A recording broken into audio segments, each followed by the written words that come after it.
In today's tutorial, let's learn how to do the Uplands scarf. This is using Patons Upland, and this is really simple, and I think you'll love this pattern.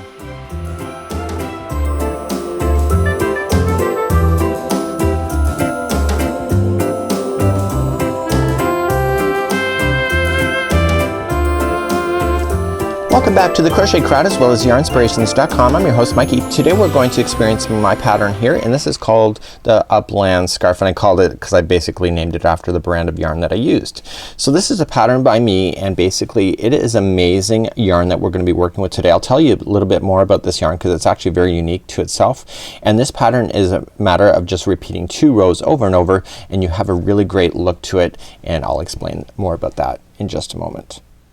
First of all, we're going to be using Patons Upland today. To do this scarf completely as per my written instructions, you need 3 balls of this. So if you'd like to do the scarf without the tassels, you only need 2 balls, but if you'd like to do the tassels, you'll need 2 balls plus another ball to finish all the tassels or the fringe, whatever you want to call it. So this is Patons Uplands. It's available and it's new as of 2015, and this is a really interesting yarn, and because I think it's actually kind of, the colors are based on environment. If you look at the color lines that are available, the color names, you will see that it's kind of named after like the ocean and environment. So that's what I think. So it's also a mix of 50% wool and 50% acrylic. So this is one of those types of materials that you can use and keep yourself warm over the winter. So it's a really great look. Now it looks like that it's hand spun because some of the strands are thicker at times and it's thinner at times. It all depends on where you are in the ball, and so because of that, it has a really unique look to it, and so when it comes out in the ball, sometimes you get like these nice thick chunks, and other times it kind of thins off. So it has a very artistic look and as well as feel to this yarn. Now just for kicks, I decided to do a crochet diagram for you in order for you to see exactly where you're doing the stitches. So it's a great idea in order for you to be able to do this. So you're gonna be using an 8mm size L crochet hook. If you're asking me about this hook, it actually is a boy hook. I picked it up at Michael's stores, and it's actually really great hooked in order to use, and I like the comfort grip, so that's why I use it. So if you would like to change this pattern, for example, say you love this pattern so much you want to do it in an afghan, the whole thing is in sets of 3. So you can go 1 2 3 1 2 3 1 2 3, and then at the very end of the chain you just have to add 1 as it states there, and you will always be in balance in order to make it work. So basically we have 2 rows that are completely just repeating over and over and over, and you have to make sure that you're going to finish your project on row number 2 as per the instructions here, and this is the 5 single crochets in top, and it will make sense in just a few minutes as well. We're also going to be covering tassels on how to do those, and this scarf will be about 64 inches long without the tassels, but if you add the tassels it'll be 80 inches, and it has a really great look and feel to it. And before I start this tutorial, this is what you're looking at here. As per the diagram, you saw that there was double crochets and then chain 1 and then double crochets, and then the row next one is 5 double crochets into this gap space, and it creates these beautiful archways that you can see here. It's almost like lattice work, and because of this yarn and the coloring, that the way it is, it has a really unique look to it. It feels great on the hands as well. So this is basically 2 rows, and because the 2 rows are working together, it has this really unique architecture within your scarf. So let's grab our yarn and start our project. We're just gonna start off with a slip knot. Again, if you want to change your pattern size, it's in multiple sets of 3 plus 1. In my case, I'm gonna tell you just to chain 16 in order to match the pattern. So remember, the first slip knot never counts as 1. So 1 2 3 4 5 6 7 8 9 10 11 12 13 14 15 and 16, and you can see that the yarn is changing thickness, it's changing color. It's just absolutely fabulous. Okay, so we're gonna count back and do row number 1. So we're gonna count back to the 5th chain, so just count these chains. So 1 2 3 4 5. I like to turn over my chain. Somebody Facebooked me today and says, is that normal? And that's just my personal preference. If you prefer not to, that's up to you. It does a nicer finish though if you do it the way I'm showing you. So we have 1 2 3 4 and 5. So on the 5th one we want to double crochet into that chain. Okay, double crochet and then chain 1 and then double crochet back into that same chain, and that's referred to as a V-stitch in this pattern. So whenever I say V-stitch, that's exactly what that is. So it's double crochet, chain 1, double crochet. So now coming back down to the chain, I want to skip over 2, so 1 and 2, and go to the 3rd one over and do another V-stitch. So just double crochet, chain 1 and double crochet. Okay, so skip 2 more chains and do another V-stitch, and we're gonna do that all the way down the chain. Okay, so skip another 2 chains and go to the third one over for another V-stitch. So even if you've gone in multiples of 3 and then added 1 at the end of your chain, then it's still gonna work out that you'll have basically 2 stitches left, and you will go into the, or 2 chains left, and you'll go into the final chain with just a double crochet within this particular row. Okay, so we've kind of established the first row here, and this is the basis for the rest of this project. Let's move up to row number 2. So when we're finishing this project, we always have to finish doing row number 2. Very, very simple. So we're just gonna start off in chain 1, and right in the top of the first double crochet you're gonna put in a single crochet, and you're gonna love this row. It's very easy. So you just have to separate the V-stitch, so it's a double crochet, chain 1, double crochet, just go right into the gap itself and put in 5 single crochets. So 1, 2, 3, 4, and 5. Okay, skip everything and go to the next middle of the next V-stitch and put in 5. So 1, 2, 3, 4, and 5. Okay, skip everything and go to the next middle of the next V. So 1, 2, 3, 4, and 5. Okay, and go to the next one. You see that? So I'm trying to teach you not to have to count stitches, just look for where the gap spaces are. So that was 3. So you do have to count your stitches that you're putting in. So 3, this is 4, and 5. So that was the last chain 1 space. So the very last one here, you're just gonna put a single crochet in the top of the turning chain. Okay, so basically that's the only ones that stick out by themselves at the very end. So it's the very last one is 1 single crochet, and when you started it was 1 single crochet. Let's move up to row number 3. So let's turn our work and move up to row number 3. So 2, which we just did, and 3 are the repeats for this whole thing. So let's this is what I want to show you. So I want to try to avoid you counting stitches, but if you have to, you have to. So I want you to chain up 3. So 1, 2, 3. You can either, in the next chain 5 group, you can either count to the middle one of the 3, so 1, 2, and 3, or you can just look for it. So you literally, if you train your eyes, you will see it right away. So you can either go 1, 2, and 3 is where you're gonna place. So you're gonna put in a V-stitch in the third one. So with V-stitches, double crochet, chain 1, double crochet.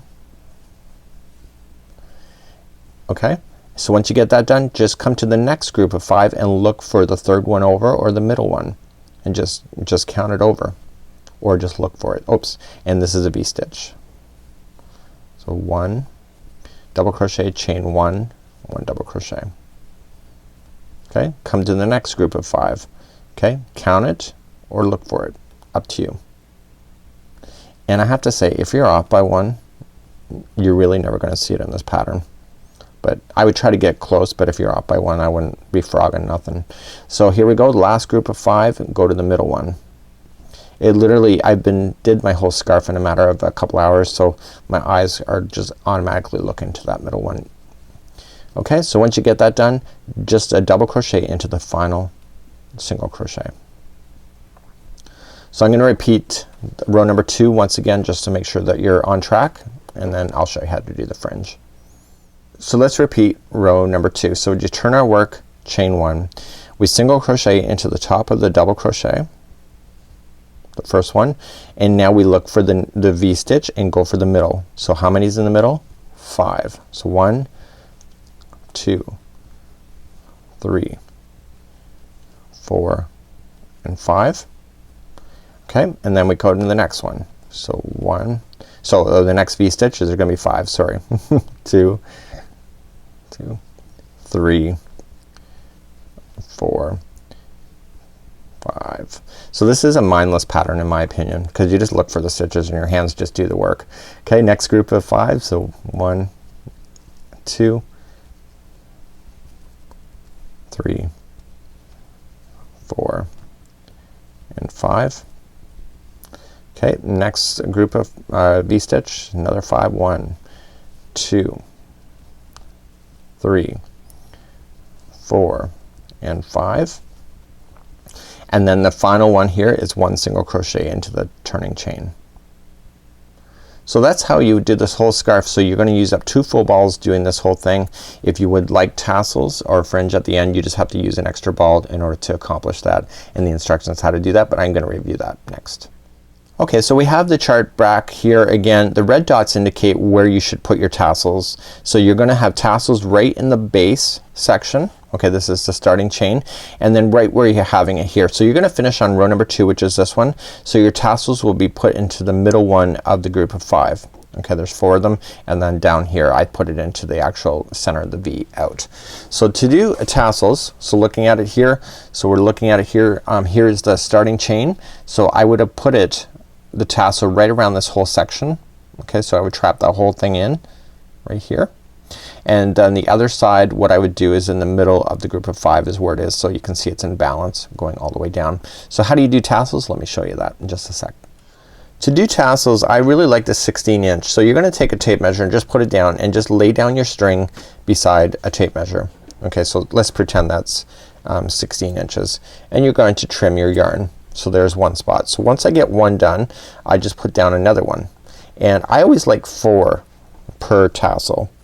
It provides a nice thick enough, and it's not too bulky, but it has a really beautiful finish.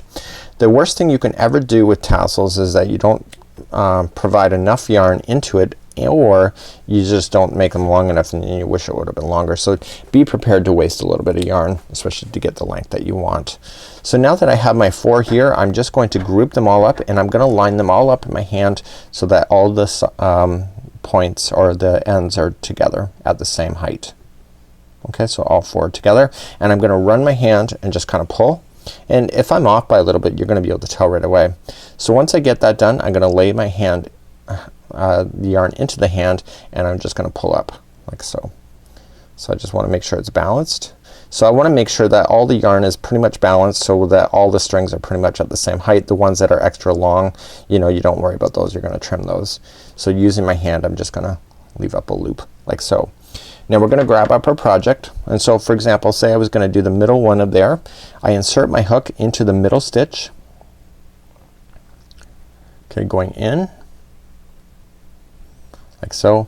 Now you have your group of stitches. You're just gonna grab this yarn and pull through. Now depending on the yarn, sometimes you can actually get your fingers through there, and there's enough there. So I'm just gonna put my fingers through. I find it so much easier, and just use my fingers and kind of open up that loop and pull the yarn through. And then just gently but firmly just kind of pull like so, and therefore you can see it happens. So you might have different lengths, and what I just do is I do the whole thing first on one side, and then I do the other side, and then I come and just compare the two, and then I just trim the side that I want. So what you have to be conscious about it is that the knot here doesn't look equal. So one side the string will come across straight, and the other side it will look like it's being sucked in. So you have to be self-conscious on this when you're doing this whole kind of project, is that when you're going all the way down on the row, see there's the sucked in is all on one side, and then the other one you can see that the strings are actually just going all the way straight across, just like so. And obviously that's a loose end that I should have trimmed out. Whoops.